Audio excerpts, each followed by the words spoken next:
10th of March, the parents have got together and filed a writ petition in the High Court.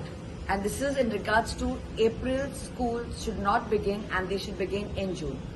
Parents all over Goa right now are agitated and are coming forward and doing signature drives all over to do their representation because they are unhappy and seeing the condition of the heat that is there at present in the month of March. What's going to be in the month of April is what they are worried about now, and parents are coming forward.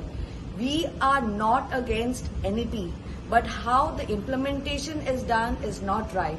Exams of children are getting over on the 28th and some on the 29th of March, and the schools are beginning on the 1st of April, that is the Tuesday, leaving the children with either 2 days holidays or 3 days.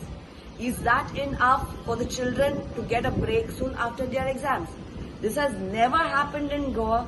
Throughout our entire lives, we've always had 2 months of vacation to de-stress ourselves.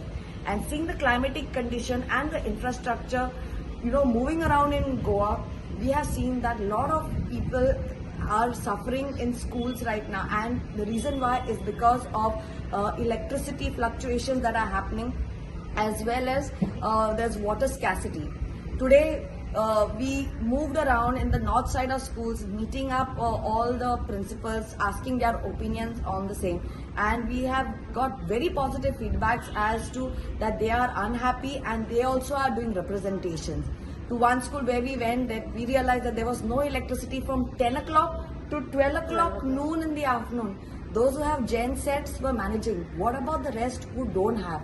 So those children are really getting cooked up in the classroom. Trust me, we were there with them, we spoke to them, and they said it's very hot and it's unbearable to leave it. So unless you walk on ground level and meet up with the principals and understand what are their conditions, because every school has a different setup, and the government schools are the list of it. So we as parents are not going to stop here. We are moving ahead, and whatever support that the court needs, the parents need in court, we are going to help them out. So this is for you all to see that in spite of meeting up with the CM, with the Director of Education, with the Director of SCRT, even the Secretary of the Education, we were not happy with the answers, and this is the reason why the parents have gone to court now. So wishing everyone all the best, and please come forward and raise your concerns in your school.